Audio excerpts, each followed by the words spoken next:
E a análise geral é de que não vai dar certo, né? Já temos vários sinais, inclusive. Um deles é inclusive o rompimento de Trump e Elon Musk. Mas Trump vai e fala com aquela convicção, né? De que ele está recuperando a indústria dos Estados Unidos, que ele está fortalecendo o norte-americano, o trabalhador norte-americano. E ele acha que isso vai dar certo, pelo menos ele se manifesta. Tem alguma chance de o que o Trump está fazendo dar certo para os Estados Unidos? Porque ele está se lixando para o comércio global, para a economia global. Ele não está nem aí, né? O negócio dele é Estados Unidos. Tem alguma chance de dar certo, dele conseguir fortalecer a indústria local mesmo, melhorar os empregos, melhorar as finanças e a balança comercial dos Estados Unidos? Eu sinceramente não vejo como, né, Giane, porque o que a boa teoria, mais do que a teoria, a evidência, a experiência histórica mostra é que os países, à medida que vão crescendo, vão se sofisticando, eles se especializam naquilo que eles produzem melhor. Os Estados Unidos hoje, toda a indústria de software, de computadores, de alta tecnologia, de biotecnologia, medicina especializada, e foi deixando de produzir bens industriais relativamente mais simples, né? Como a própria indústria automobilística, que foi para lugares com mão de obra mais barata. Então, assim, é quase como um retrocesso ao passado. Não tem como eu voltar a ter uma estrutura produtiva que precisa produzir tudo a custos mais altos, disso ser bom para o país, porque o crescimento econômico vai ser menor, a renda vai ser mais baixa. E mais do que isso, todo mundo sabe que hoje os empregos do futuro, aqueles que vão remunerar melhor, estão ligados à alta tecnologia, ao nível de sofisticação educacional, de capacidade de trabalho maior.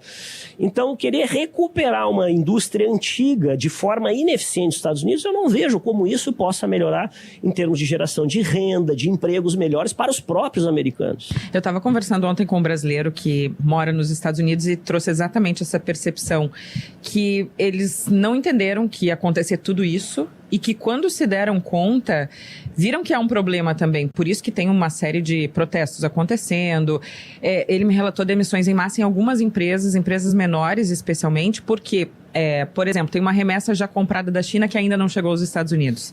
Se esperava pagar X e vai pagar 3 vezes esse X para poder trazer o produto para dentro. Vai embutir no preço que vai ser pago.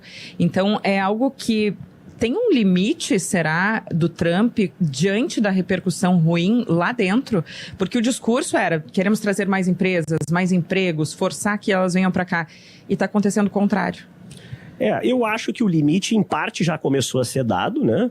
Por alguns movimentos do próprio empresariado americano, não só do mercado financeiro, né? Recentemente o secretário do Tesouro disse, olha, foram vários anos de Wall Street, agora vai ser anos do Main Street, que é a indústria tradicional. Mas mesmo na indústria, todo mundo tem essa noção que isso não é sustentável ao longo do tempo. Agora, qual é o limite do tempo?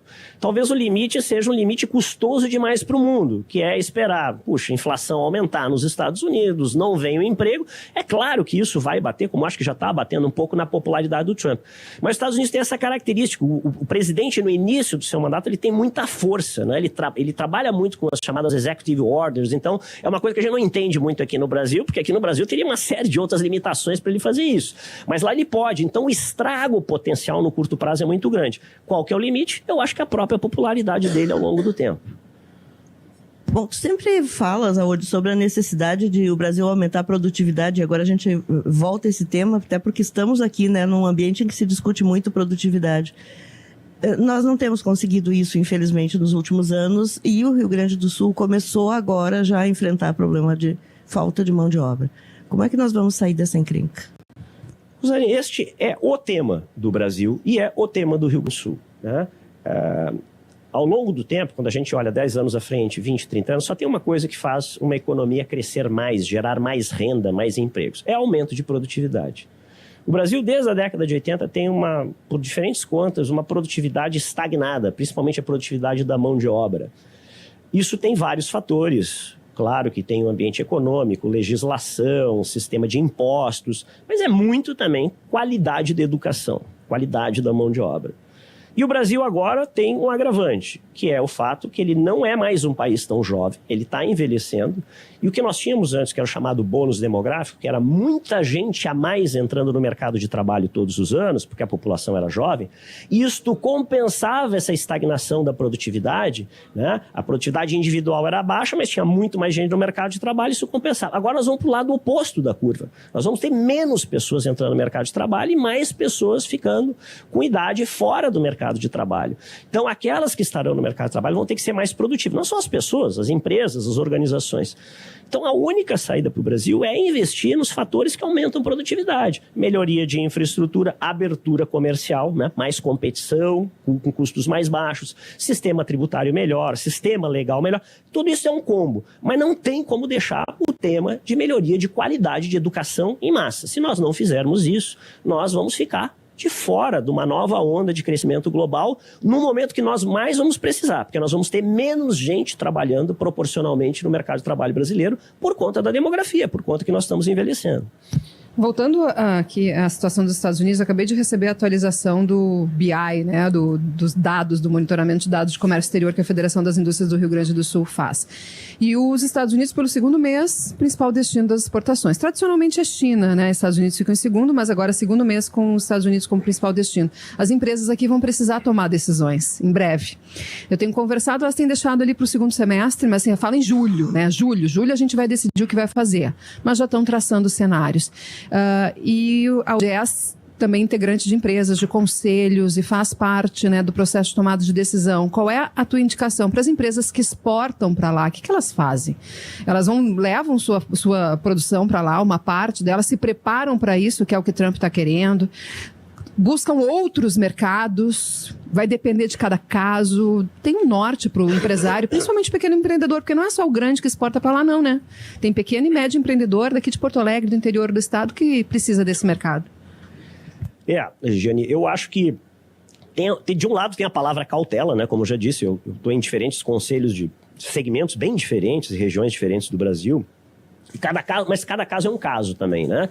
O Brasil tem diferenças, vamos supor, se os Estados Unidos fossem praticar realmente tal da reciprocidade tarifária, e se fossem praticar naquele nível de 10%, tem alguns setores onde a diferença é maior do que é hoje, e sentiriam mais. Por exemplo, todo o setor de biocombustível, de etanol, a gente tem uma diferença tarifária significativa em relação aos Estados Unidos.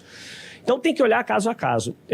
É claro que se a gente olhar, por exemplo, toda a parte de exportação de grãos, eu diria que aqui é uma janela que talvez o Brasil até fosse beneficiado. Se os Estados Unidos, China realmente entrarem em guerra comercial, Estados Unidos diminuir a exportação de grãos, o Brasil talvez tenha novos mercados. Agora, toda a parte de exportação, que é o caso que pega no Rio Grande do Sul, de exportação industrial, manufaturas, aí é mais complicado. Então, eu diria, de novo, é cedo demais para avaliar isso aí. Eu acho que tem que ter pulso nisso, tem que ter um olhar com cautela, porque o Trump agora tem esses 90 dias e o governo brasileiro está em negociações que eu sei com o governo americano, caso a caso, setor a setor. Então eu acho que cada empresa de cada setor vai ter que acompanhar o seu caso individualmente e muito provavelmente com o governo brasileiro para ver como é que isso avança.